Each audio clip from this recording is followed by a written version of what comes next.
first startup. It's been a long time coming, a few distractions. Why are you looking at me? Quite the distraction. Yeah. But it's runs. First startup, it's only run for 30 seconds or so. All went really good. No oil leaks. It's actually started very first go. I'm surprised. I was very surprised. Yeah, it took a... Why? Why you always doubt me? She always doubts me. And every time I say I'm going to do this, it always works perfect. But anyway. How many people can say that their fresh new build started first try with very minimal issues? Yeah, we'll touch on that one issue in a sec, which we're about to fix. You would have noticed it cranks for a bit. It's got a belt-driven fuel pump. I had just wired, you guys can't quite see up there, but hanging down is all my dodginess. The car, we'll get a shot of that later. Yeah, the car's a prime pump system, which I'm very fond of, but I didn't ground the switch for the prime pump. So although I could switch it off and on, and you can hear that in the video, it was at the detriment of my finger because it was zapping me through my finger. And I didn't want to cause a fire, but so I couldn't prime it enough to get the kick. So a little priming and a little belt-driven pump, but we'll fix that. That was easy. Plus it was fresh and needed fuel up to it, so that's fine. The only issue you might have seen in the video is a little bit of popping. I've got H out here giving me a hand, so my assumption is that I've mixed up. I've got from the ECU to a Deutsch connector in the bay on the firewall, and then to another Deutsch connector on the coil loom. There's a couple of transitions where we had to plug things in, and I think somewhere along those I may have mixed up a couple of cylinders, which is firing across cylinders that you can hear that popping in the video. So we're going to pin that out, and let's do it, H. We have a nice fancy diagram. Thank you, Haltech. Supplied the action there. Right, I'm on. Let's do 8. Am I in the wrong connector? No. Where's A? Yeah, you're right. This is C. She's nervous. I'm not nervous. Yeah, A. C still it plugged. was folded to the wrong connector. It's still plugged into the ECU. Oh my gosh. Oh. Okay. So here we are, right there. All right, which one are you on? 8. 8? 8. Which would be pin 34. Oh. Yellow okay. and grey. Yep. Corner. Bingo. So 8's good. Let's go 6. Bingo. 4.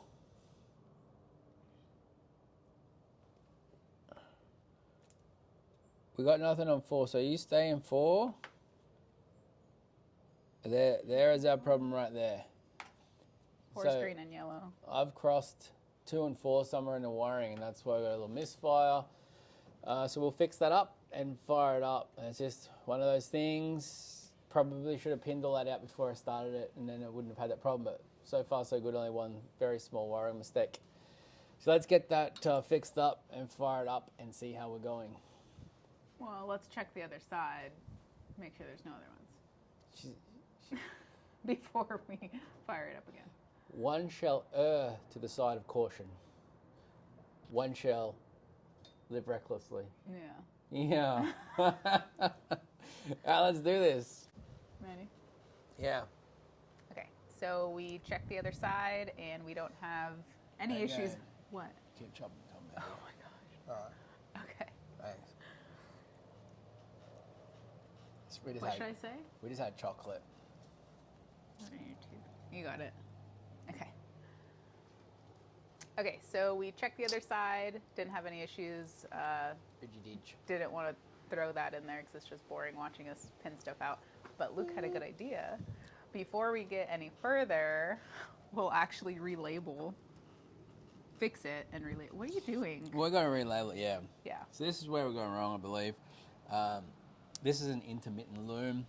I've built the entire wiring system so that each part can be removed individually, so you don't have to, you don't have annoying wires when you try to pull a motor out or pull a cylinder head off. You can just take parts of the loom apart. So there's an intermittent loom, all Deutsch connected, between the coil loom and the ECU main harness, and the the junction at the end of that intermittent loom and the coil harness. So I think I've swapped two up here. Oh my god. I think I've swapped two around. So I'm going to relabel it and put it back in the pin, and we should have 8 cylinders. Do you have enough fingers? Yeah. So that one's going to come out as 4 and 2 is wrong. That's going to go back in there.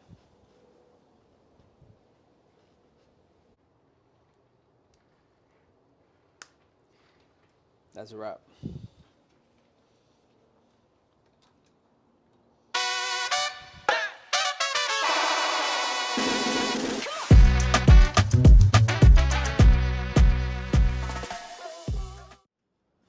Okay, we're live. Startup number 2, 8-cylinder thriller. This little thing here is what keeps zapping me. I think it's just me touching across the 2, but it's hard because I need to turn it over as well. All right, let's do this. Let me move real quick. It's gonna be loud. I want to get out of the way of that. You ready, H? No. You're gonna cut this part because I don't have lots of room. You ready? Yeah.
YouTube channel. As you just saw, the Tirana has finally fired. How do you feel? I'm really excited. It sounds pretty rowdy. Yeah, it definitely has angrier sound than I thought. It's a bit of a pro mod sound thing going on. And yeah, it's just been a long journey. Took a little longer than first expected because we came up with this bright idea, as we do, to do the whole PRI bit. And then the car got stuck on the other side of the world from where I was at for 6 months or so. Yeah. Maybe even longer. So it was a bit of a standstill for the poor car. Thanks, shout out to Jesse Adams for storing my car. And then we had to get through the Rebel Rally with the Monaro. Yeah, and a whole heap of things.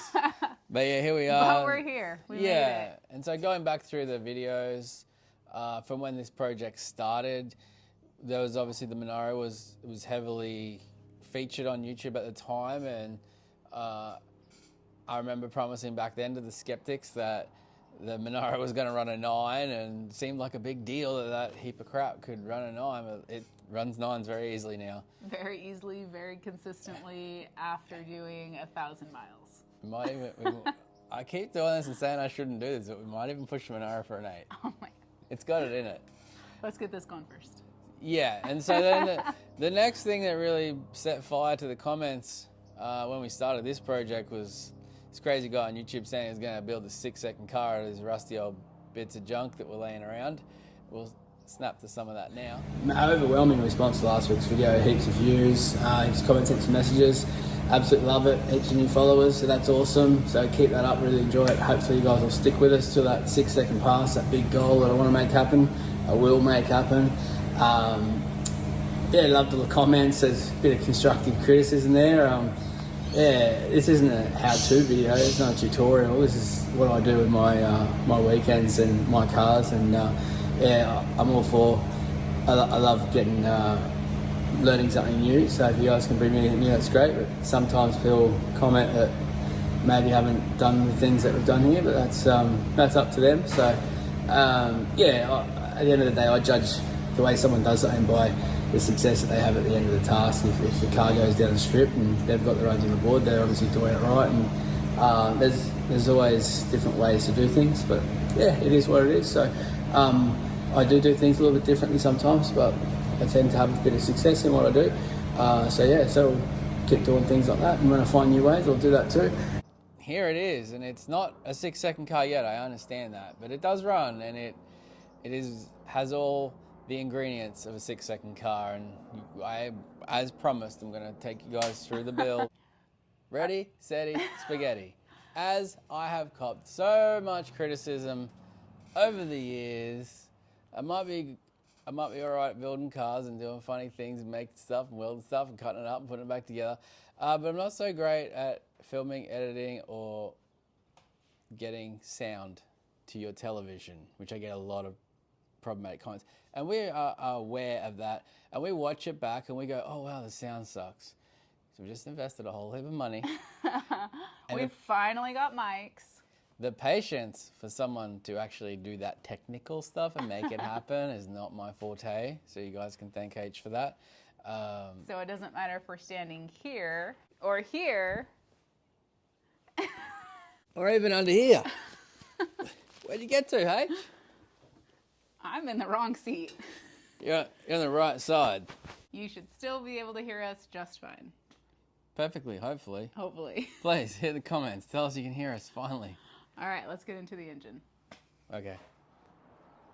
All right, so this thing is a lot rowdier than I thought it was going to be. We've gotten a lot of questions, a lot of comments about what the internals are in this engine. So we're going to take you through it. Let's start with the bottom end.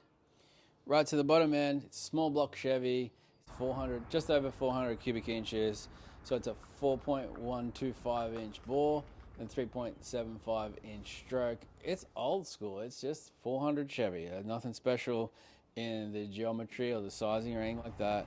It's a Dart block, billet main caps, priority mains oil. It's the top of the range for the Dart Little M series block.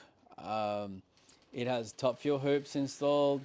Noonan Engines over in South Carolina machined us up some custom top fuel hoops to suit the small block Chevy, and SC gaskets built us a custom set of copper gaskets with silicon water jacket ports because of the still running water, and it's a small block Chevy. These sort of things for top fuel, top alcohol, they don't exist for small block Chevys just yet. So they worked with Noonan and come up with a really good package to keep those heads sealed down to the block. The crank is a Callie's crank. The rods are a custom set of Oliver rods, tool steel pins, L19 rod bolts, all as strong as we could get. I would love to have an aluminium conrod in there for the sort of power that I intend on making, but it just won't fit with that stroke and that block without going to a widened pan rail or something like that. So we went with the strongest rod Oliver could put together for us in a steel rod. So that pretty much sums up the bottom end. What about your cylinder heads? Cylinder heads, very simple in their essence. They're 23-degree Dart small block Chevy cylinder heads. The basis of them is very basic, but where they went from there is a little more complicated. So they're a set of Dart Pro 1 230cc off the shelf cast aluminum heads, but then they've had a CNC 5-angle valve job and combustion chamber job.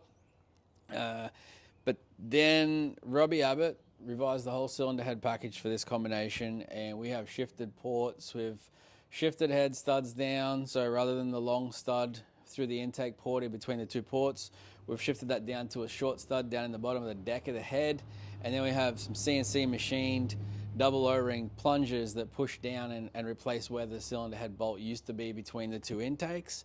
The push rod pinch have been shifted over, and we'll get to Valvetrain in a moment, but we run a staggered set of Jessel shaft mount rockers and staggered lifts, which we'll get into that in a sec. But yeah, the heads are extensively ported.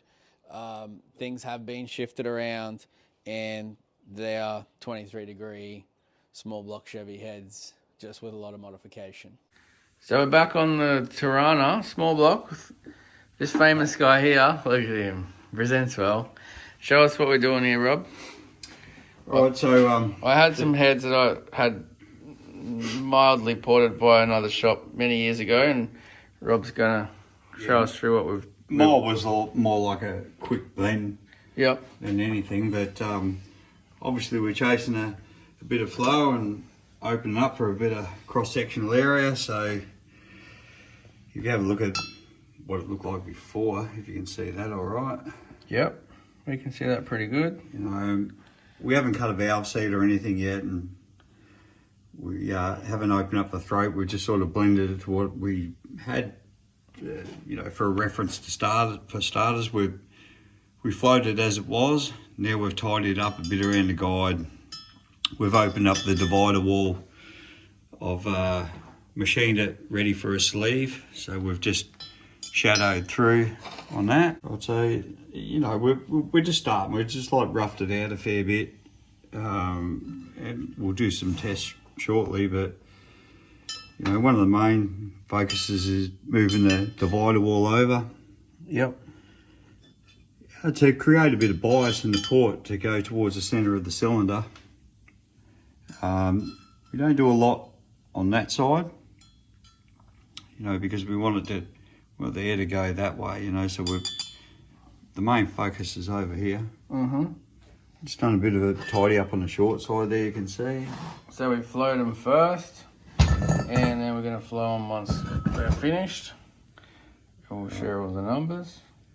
You see, they can stay there. It's a bit different. We've opened up through the pinch. Because we've got an offset rocker, we'll be putting a bit of weld on the other side. We've gone through. Yep. Normally we'd like to weld them first, but we've just got a bit keen. Very keen, Rob. There we go, it's focused. So we're still on a 1206 gasket window. Yep. Normally we like to work out what cross-sectional area we want, but we're sort of working in reverse, just gone off a bit of instinct and we'll work from there. But Brace mode development. yeah. Well, there you go, one down, 16 to go. Keep you posted. Just doing the last one now, Rob.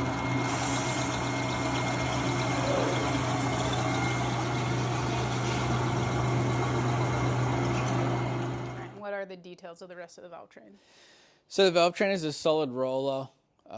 It's a custom cam. It was spec'd by Michael Arnold back in Australia. It's a very big camshaft for a small block Chevy. It's up around 780,000 lift, and advertised duration numbers, you talk, well, at 50, I think it's 288 and 302. So it's advertised duration is absolutely huge. I still think we may have a little on the table left with a different cam selection to suit where we've gone with the heads now. But for the moment, we're just going to continue to run that cam because we knew it worked in the old combination. And it's the best thing about that camshaft in 6-7 years of racing with that camshaft, never once, touch wood, did it ever hurt a single piece of Valvetrain. And we only ran little 5/16 push rods too. So this new setup, it's just nice to get it all set up and running and dialed in on a cam that we know is very safe and very easy on Valvetrain, sorry. All right, let's get into the turbos. What can you tell us about those? Turbos, big shout out to our sponsors at Pulsar Turbo. James on there has helped us out with a set of, these are 79, 75 GT 42s. They're rated at 1450 horsepower each. They're a 79.8 millimeter compressor, call it 80, and a just under 76 mil rear. So every combination I've ever done, turbocharge, we've always ended up turbo limited. We max the turbo out, so whatever your turbo can make, generally you can make. But you're talking about now a combination where these turbos can make 2,800 horsepower. I don't know yet if a little small block Chevy can cope with 2,800 horsepower. I'm very confident in it seeing 2,500. After that's going to be a learning curve for me too. So let's just see how far we get. All right, what kind of engine management do you have going on here?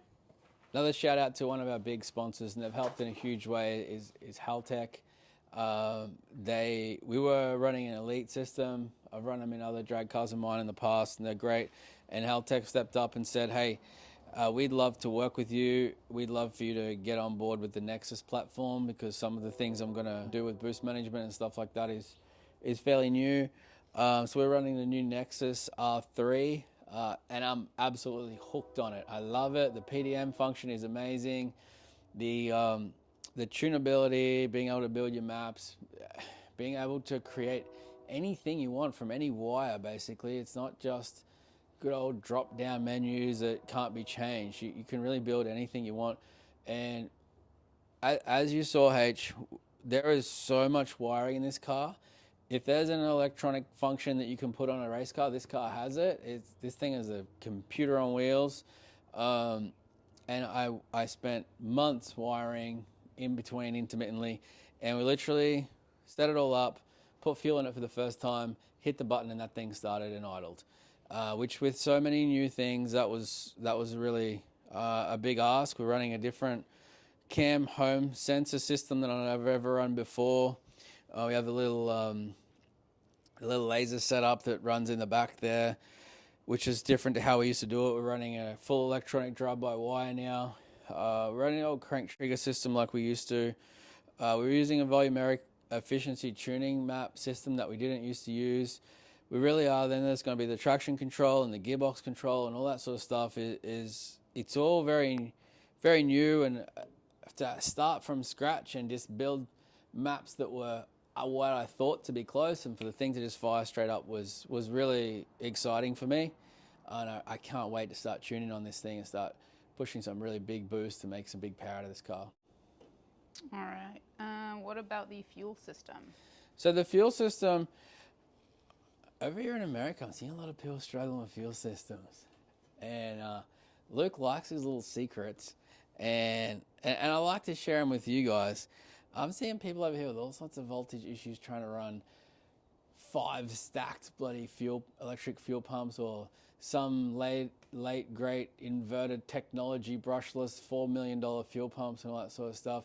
And I still see people having troubles with fuel pressure issues and running out of pump and stuff like that. I'm running a dirty old, zoom in on that big boy down there.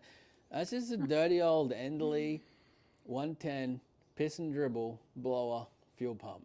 That should be on a big PSI blown, probably not a PSI, probably like a 1471 high helix blower car that normally runs your low pressure piston dribble blower setups, but we just run them for EFI. It actually, if anything, the reg doesn't flow enough for it, and it runs too much fuel pressure at times, which I still haven't found the limit. I've been told the limit is around 2.5 to 3,000 horsepower of them in this configuration. I'm nowhere near it yet, so we'll see how we go. We run an Aeromotive reg. I like the tall one, even though they're ugly. We run billet atomizer 3 700 pound per hour injectors. The rough rule of thumb for you guys trying to convert that is that they're about 7,000 cc injectors. And going back to the Nexus, with other ECUs I've run, you can't tune a 7,000 cc injector, a 700 pound per hour injector, to run on pump fuel. And this doesn't have any alcohol in it yet. It hasn't had a single drop of alcohol put in it. It is a mix of 92 octane, which is terrible by Australian standards, and a little squeak of E85 in there to try to chunk it up and make it a bit bigger, and it starts and idles just perfectly fine on those big injectors. And that all comes back to that Nexus, Haltech Nexus ECU. The resolution for tuning is phenomenal. All right, let's go over what bolt-ons you have on here. So the bolt-ons, I did try when I started this project to make everything as simple as possible and not have custom-made parts, because they're hard to replace and they end up being a bummer. But inevitably, I like to develop things, and I like to try to push things as far as I can push them. So here we are. We've ended up with a lot of custom-made parts that are all one-offs. The exhaust manifolds, I believe that the old small block combination we're running in the Ute, you guys probably remember that car, was restricted by primary tube. Now, there's a few people that have gone faster on 1.75" primary tubes. From a Rosso calculator, we're running around 1,800 horsepower of that combination on an 1.75" primary. But those things were always glowing red hot, and they seem to be a restriction. So we've gone with an 1 7/8" combination now. Got the EGT bungs in there, so we can monitor all that sort of stuff. The intake is a little bit of a funky story behind the intake. Richard Hodler, if you guys watch his channel, he's done a lot of back-to-back testing going between 4-barrel manifolds and tunnel rams, particularly on big blocks and stuff like that. And there is a lot of horsepower on the table, even in an EFI configuration, to go with a tunnel ram. So I had a specific type of tunnel ram I wanted to run. You guys have all seen that throughout the channel, the development of the intake manifold. Shout out to Marty, one of our original OG fans. I think we video chatted and I saw this tunnel ram on a shelf behind him and I was like, that's the one I want. That's like an old Pro Stock design that was awesome. And he didn't want to sell it to me, and I convinced him to sell it to me, and he did. And then it turns out it actually has a winner's snowflake on it.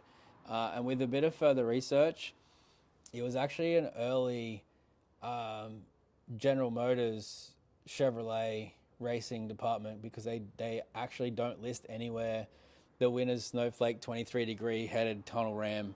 It's like a ghost, this manifold. So I presume it was for some strange racing category that maybe never even made it to the track. Could have been a development thing, but nonetheless, it's probably a very expensive manifold that I cut up and turned into a high ram, high flowing EFI turbo tunnel ram.